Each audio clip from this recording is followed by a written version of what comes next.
그 회사 설립 절차에서 우리나라는 회사 설립 절차에서 준칙주의를 택하고 있다. 첫 번째 내용은 사업의 인가, 허가, 신고 업종인지를 봐야 된다. 그래서 해당 업종이 인가 사항인지 허가 사항인지 또는 신고 대상 업종인지를 갖다가 우리가 확실히 알고 거기에 맞춰서 해야 된다. 사업자 등록은 개인 회사의 경우는 세무서에 가서 우리가 사업자 등록을 하면 됩니다.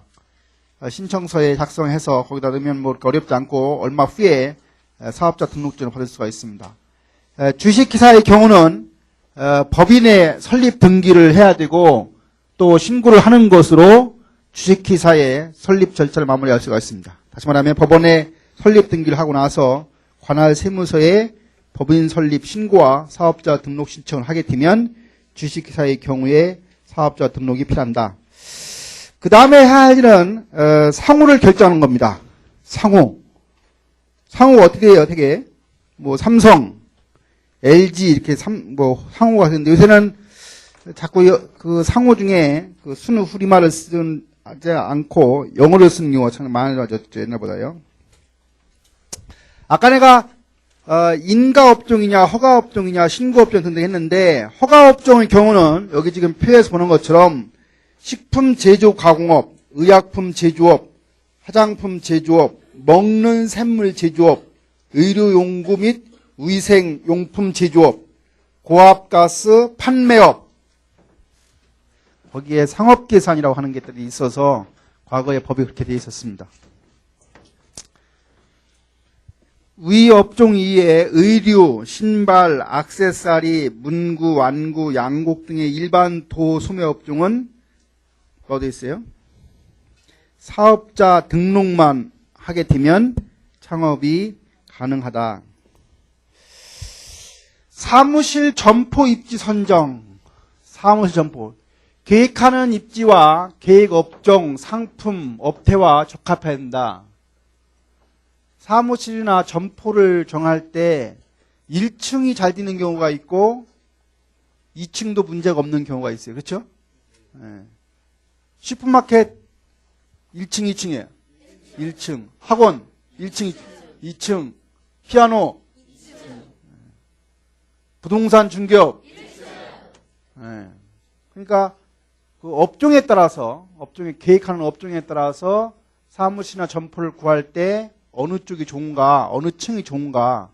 요즘에 우리가 층수가 많이 올라가면 사람들이 잘 안 올라가려고 그래요.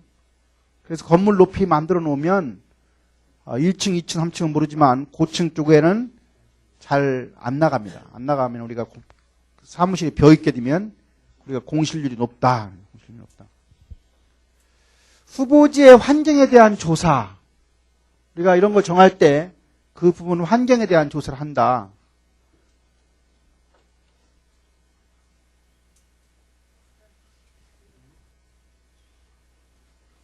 후보지의 장래성, 후보지가 정말 앞으로 사람들이 많이 몰려올 건가?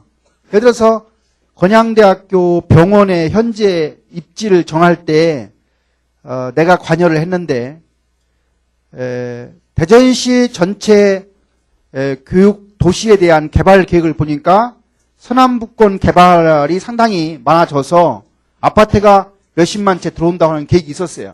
다시 말하면 내가 볼 업종을 시작할 때 그 지역이 사람들이 많이 모이게 되면 나한테는 훨씬 나은 거죠.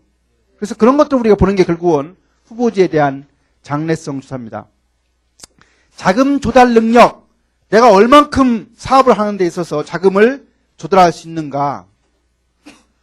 적어도 내가 자금 조달에 처음에 보면 반 정도는 내가 조달할 수 있어요. 내 돈을 가지고 있어야 돼요. 그렇죠? 예, 그리고 누구한테 그 다음에 가지고. 어디서 돈을 빌리는 게 제일 좋습니까? 예, 우리가 금융권은 1금융권이 있고 2금융권이 있어요. 1금융권은 어디예요? 은행이고. 2금융권은 놀매금고, 금고, 새마을금고, 신협, 그 다음에 또 있어요. 저축은행, 뭐 이런 데서 빌리는 게 2금융권이에요. 1금융권, 2금융권 차이는 뭐예요? 이자율 차이가 났어요. 예를 들어서 1금융권에 돈을 빌리면 요즘 같은 경우에 한 5%의 이자 빌릴 수 있지만 2금융권에 빌리면 6, 7%가 되고 또 점점 나빠지면 사채를 쓰면 어떻게 돼요? 예, 사채 쓰면 우리나라의 법에 지금 30 몇 %인가요? 그렇게 주는. 근데 법은 그렇지만 실제는 그 이상을 줘요. 실제 그 이상. 나중에 사채를 얻었다가 갚지 못하면 뭘 줘야 돼요? 장기를 줘야 돼요. 장기를. 그래서 하지 않아야 할 것 중에 꼭 한 가지가 뭐냐면 사채 안 쓰는 거예요. 남의 돈 100만 원만 잘못 쓰기 시작하면 인생이 끝나. 인생이 끝나. 사채가 이자를 낳고 해가 나중에 가면은 결국은 자기 몸도 갖다 바쳐야 돼. 그 시장은 그 사채가 왔다 갔다 하는 시장은 뭐가 통하는 세상이에요? 법이 통하는 세상이 아니라 거기는 몽둥이고 뭐 힘이 통용되는 세상이에요. 온데간데 없어 밤에요. 그러니까 사채 같은 거 잘못 쓰면 그 죽음이다라고 생각하면 돼요. 근데 대학생 중에 사채 쓰는 사람 있어요. 그렇죠? 응? 핸드폰 뭐 맡겨놓고 쓰는 사람 있나? 하지 않아야 할 것 중에 한 가지가 사채는 절대로 써서는 안 된다. 안 된다. 그래서 자금 조달 능력 적어도 반 이상은 내가 개인 자기 자금을 가지고 하는 게 좋고 또 은행 돈을 가지고 사업하는 게 일반적이에요. 그렇죠? 은행 돈을 가지고 돈을 벌어서 갚고 남아야 결국은 사업입니다. 사업장의 규모와 적합성, 경쟁성. 사업장의 규모가 적합해야 된다. 어떤 사업하면 적어도 규모가 어느 정도 돼야 된다. 너무 지나치게 규모가 작으면 사람들이 가야 안 가요? 잘 안 가죠. 요새는 뭐 동네에 있는 슈퍼마켓이 됩니까? 안 됩니까? 거의 안 돼요. 다 어디로 가요? 차 가지고 홈플러스, 이마트, 뭐 큰 매장으로 가는 경향이 있어요. 그렇죠? 가서 카톡 큰 거에다가 막 주섬주섬 담아가지고 먹지도 않고 일주일 후에 또 버리고 막 그러죠? 옛날에 장바구니 가격이면 무거우니까 별로 안 사죠. 꼭 필요한 것만 사죠. 근데 무겁지 않은 거 큰 거 끌고 다니는 거 빼요. 망 집어넣죠. 그러니까 규모가 어느 정도 되는 게 좋은가? 사업장의 규모가 어느 정도 되어야 적합하냐? 남하고 경쟁하려고 하면 그렇죠? 우리가 사업할 때 개업을 하게 되는데 개업 준비 절차에 어떤 것들이 있는가? 인원을 충원하는 거예요. 인원. 어떤 사람이 몇 명이 몇 명으로 시작하는 게 좋아요? 꼭 필요한 인원으로 하는 게 좋아요. 그렇죠? 처음에는 혼자 할 수도 있고 좀 하다가 2명이 할 수도 있고 그렇죠? 3명이 할 이게 적절한 인원을 잘 충원하는 게 좋아요. 거기 규모에 맞게 그 사업의 규모에 맞게 누구하고 하는 게 좋으냐? 뭐 친구하고 하는 게 좋으냐? 되게 사람들이 돈을 만지는 부서에다가 자기 친인척을 갖다 놔요. 근데 친인척이 못 믿을 놈이에요. 아무 관계가 없는 사람들은 사실은 돈을 함부로 하지 않아요. 근데 관련 있는 사람들이 오히려 더 위험해요. 친구하고 둘이 사업하면 어때요? 친구가 돈이 필요하면 그냥 스스로 갖고 나가요. 그렇죠? 네. 그래서 우리가 어떤 사람하고 함께 같이 일하느냐가 상당히 중요합니다. 어떤 사람하고 같이 일을 하느냐. 어떤 사람하고 같이 일해야 돼요? 그 일에 가장 적합한 사람이어야 돼요. 근데 문제는 뭐예요? 저 인력이라고 하는, 인재라고 하는 사람들은 돈에 비례해요. 돈을 많이 주면 능력 있는 사람이고. 아까 내가 비근한 예로 경영학 언론 시험을 봤을 때 답안지가 100점, 완벽하게 100점 맞는 사람은 5천만 원 줘도 안 아깝게 일을 해요.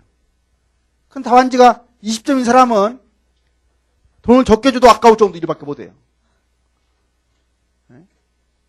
그러니까 여기 인력 충원할 때 적어도 적은 숫자 가지고 하는 게 좋은데 적은 숫자로 하려고 하면 뭐예요? 일을 능력 있게 잘해야 돼요. 잘하려고 하면 어떻게 돼요? 돈을 또 많이 줘야 돼요. 근데 많이 주고 싶어, 적게 주고 싶어요? 주는 사람 입장에서는 적게 주고 싶고 월급날이 그렇게 빨리빨리 들어오죠. 받는 사람 입장에서는 뭐예요? 월급이 적은 것 같고 월급날이 왜 이렇게 안 들어오는가 싶고 월급날이 기다려지는 사람은 사실은 인생을 잘못 살고 있는 거예요. 월급이 언제 들어오는지도 모르고 살아야 돼요. 그렇죠? 월급 날이 기다리는 사람 뭐예요? 지금 돈이 통장에 바닥에 났습니다.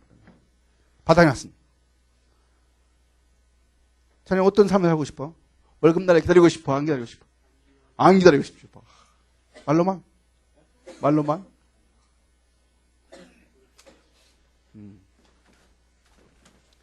그래서 인력 충원 및 조직 구성, 조직을 어떻게 만드는 게 좋냐? 내가 건양대 그 23년 있었는데 가만히 보니까 우리 총장님은 조직의 구조를 2, 3년마다 계속 바꾸더라고. 그냥 안정하게 가는 게 아니라 계속 바꿔요. 이게 아마 본인의 어떤 노하우를 보면 그 혁신인 것 같아요. 그냥 동일한 형태로 가는 게 아니라 사람도 계속 로테이션을 하고 조직을 계속 바꾸고 이게 어떤 혁신, 변화 이런 거에 대한 거. 사규, 회사의 어떤 규정이나 어떤 여러 가지 양식, 쓰는 양식을 갖다 마련해야 된다. 실내 인테리어, 상품 수급 계약, 상품 매입 진열 이런 거 잘해야 된다. 인테리어 어떻게 하느냐? 이 교실 인테리어가 잘 돼 있어 안 돼 있어요?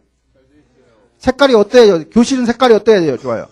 막 주황색, 빨강색 이런 거 쓰면 좋아요 안 좋아요? 안 좋아요. 색깔이 은은하고 있는 듯 없는 듯. 그렇죠? 연두 색깔, 뭐 얕은 연두 색깔이라든가, 뭐 흰색이라든가. 예. 요 교실의 어떤 구조의 색깔 인테리어가 비교적 이게 괜찮은 겁니다. 대한민국 대학의 10% 안에 들어가는 구조예요. 알아요? 이 건물은 비록 23년 전에 지어졌지만 이 교실의 인테리어는 괜찮은 겁니다. 예. 지금 내가 수업을 하면 이게 뭐가 돼요? 다 지금 녹화가 되고 있죠, 그죠? 인테리어 색깔 어떻게 쓰느냐? 만약 들어서 남한테 물건을 조금 많이 사게 하고 싶으면 노란색 계통을 쓰면 돼요. 침착하게 하려고 하면은 파란색 계통을 쓰면 돼요. 알았어요? 음악은 어때요? 음악은 여러분들 그 물건 사러 가면 여성 의류 비싼 곳은 클래식한 음악이 나와요. 백화점의 지하에 가갔어요. 식품 코너나 또 슈퍼마켓 같은 그런 코너는 음악이 어때요? 빨라요. 신나고 빨라요. 그래서 막 사갖고 나가는 거예요. 학교 학생 식당도 음악이 어떻게 돼요? 빨라야 돼요. 빨리 먹고 나가야 돼요. 학교 식당도 1시간에 20분씩 돌아가야 돼요. 회전율이. 그래서 결국은 1시간 동안에 3명이 바뀌어야 돼요. 근데 레스토랑 가면 어때요? 음악이 클래식하고 느리죠? 거기는 어떻게 해요? 한 번 팔고 말아요. 의자에 한 사람이 오면 거기서 오늘 점심은 그 사람만 먹고 나가는 거예요. 그러니까 음식 시켜도 한참 더 나오죠? 학교 식당 어때요? 금방 나오죠? 학교 식당 가는데 음식 30분 후에 나와요. 돼요, 안 돼요? 안 돼. 모든 게 다 맞아야 돼. 인테리어도 그렇고, 상품 매입 진열. 여러분들 뭐 상품을 갖다가 내가 뭐 하면서 매입 진열한다고 어떻게 진열해요? 내가 슈퍼마켓을 운영한다. 상품 진열할 때 어떻게 진열해요? 법칙이. 네, 잘 팔리는 곳 제품을 눈높이에, 잘 보이는 곳 눈높이에 가장 잘 팔리는 제품을 넣어요. 여러분들 어떤 큰 매장 가서 나오려고 하면 나오는 입구에 있는 물건이 어떤 거예요? 껌, 또 초콜릿, 또 담배 그런 거 있어요? 하여튼 가격이 여러분들 보면 이렇게 9,980원 이런 거 있죠? 왜 이렇게 해요? 예. 오드 프라이스라고 하는 단수 가격이라고 하는데 이렇게 붙여놓으면 10,000원이 안 되기 때문에 첫 번째는 저렴하게 보인다. 여러분들 앞으로 싸다는 표현 쓰지 마세요. 저렴하게 보인다. 두 번째는 저렇게 써놓으면 물건값을 정확하게 산정한 느낌을 준다. 세 번째는 10,000원을 주고 거스름돈을 받는 동안에 또 하나의 물건을 사게 만든다. 그래서 그 돈 거스르는 그 근방에는 가격이 비싸지 않은 물건들이 거기에 진열되어 있어요. 저 잔돈을 가져가지 말고 또 하나 물건 사라고. 이해가요? 상품 진열 매입을 잘. 유한 킴벌리의 크리넥스하고 모나리자 상품 있으면 파는 사람 입장에서 그 좋은 곳에다가 뭘 놓겠어요? 유한 킴벌리 걸 놓겠어요? 모나리자 걸 놓겠어요? 그렇게 안 놔요. 대부분이 파는 사람은 마진이 많은 걸 갖다가 거기다 갖다 놓습니다. 유한 킴벌리는 하나 팔면 100원이고 모나리자는 300원이 마진이 분다고 하면 마진 많이 붙는 곳을 갖다 놓고 유한 킴벌리 것은 저 위에다 갖다 놔요. 그때 내려오기 힘들게. 그렇게 다 놓겠어요? 그럴 가능성이 있습니다. 네, 그렇죠. 경영 전략을 잘 수립해야 되고 사업 개시를 잘 해야 된다.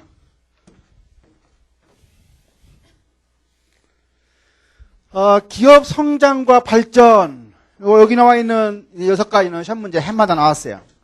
기업이 성장 지향을 가지는 이유 6가지. 규모의 경제 효과를 추구한다. 네, 규모 경제 지난번에 했습니다. 확대되는 시장 경제에 대응해야 된다. 세 번째가 경영자의 야심과 성취 동기. 경영자가 뭐 조그만 거 할 때보다는 더 큰 거 하고 싶지 않겠어요? 부하를 10명 있을 때보다는 100명 드리고 있고 싶고 1000명 드리고 이게 야심 아닙니까? 그 다음에 뭐예요?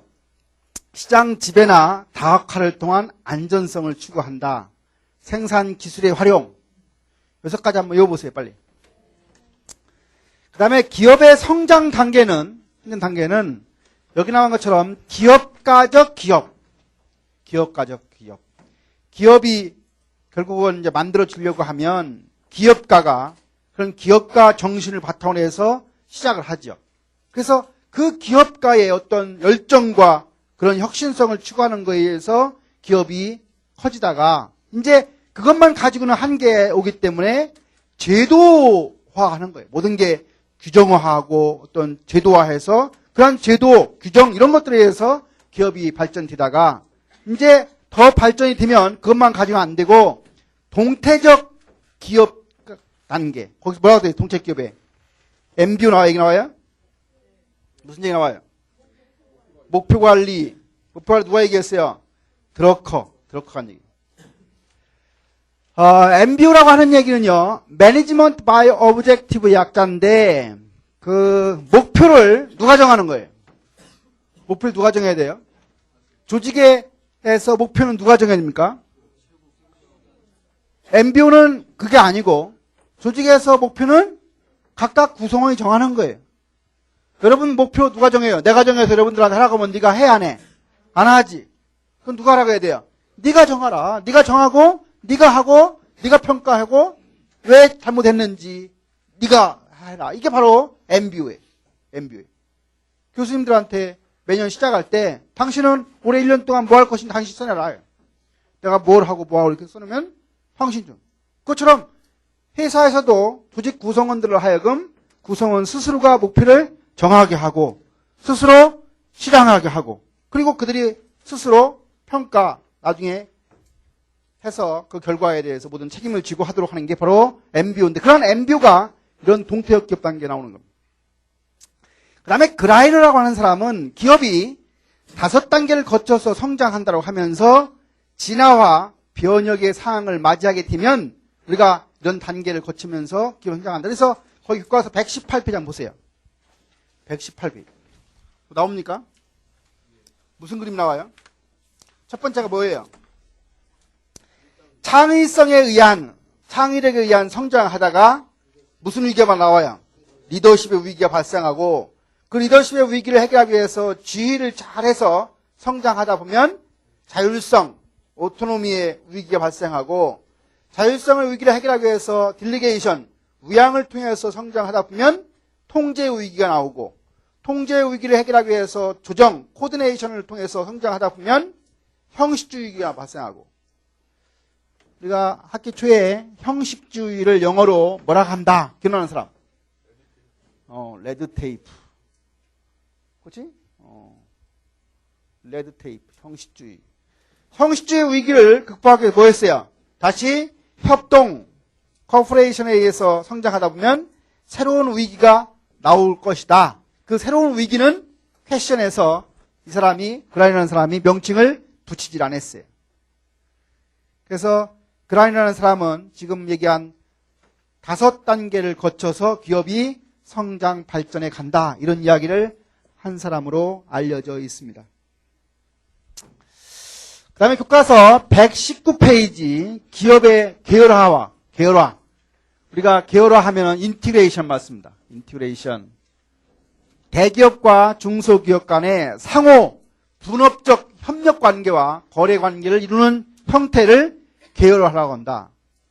현대라고 하는 동차가 있으면 현대에 납품하는 그 밑에 벤더가 결국은 현대자동차하고 계열화를 형성하는.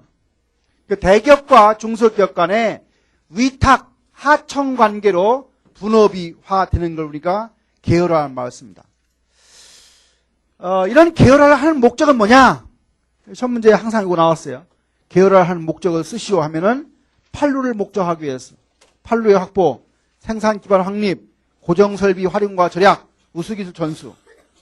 우리가 계열화에 보면요 2가지가 있어요. 수직적 계열, 그다음에 수평적 계열화 이런 말도 있고요. 그다음에 통합 중에 인티그레이션 중에 전방 통합, 또는 후방 통합 이런 말도 있어요. 전방 통합이다 후방. 통합이라고 하는 게 여기 나와 있는 인티그레이션 용어거든요. 통합, 버티컬 인티그레이션, 수직적 통합, 호라이젠탈 인티그레이션, 수평적 통합, 또는 뭐 전방 통합, 포워드 통합, 백워드 통합. 전방 통합, 후방 통합 설명해 주면 이런 거예요. 삼성전자가 대리점 판로와 관련해서 통합이 이루어지면 전방 통합이라고 말을 쓰고, 그 다음에 원료를 확보하기 위해서 통합이 이루어지면 후방 통합을 써요. 유한 킴벌리가 인도네시아 가서 산림을 키운다라고 하면 그것은 원료의 안정적인 공급을 위해서 통합하는 거니까 후방 통합 개념입니다. 근데 내가 만든 물건을 시장에서 잘 팔기 위해서 통합하는 쪽으로 가면 그것은 무슨 통합이다? 전방 통합이다. 전방 통합이라고 하는 용어와 후방 통합 용어 여러 번 앞으로 나오니까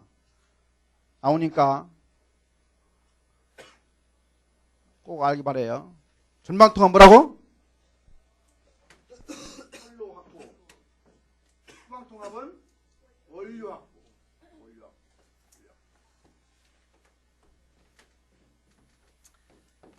오늘은 기업 계열화 좀 하다가 다 못 맞추고 끝나는데 다시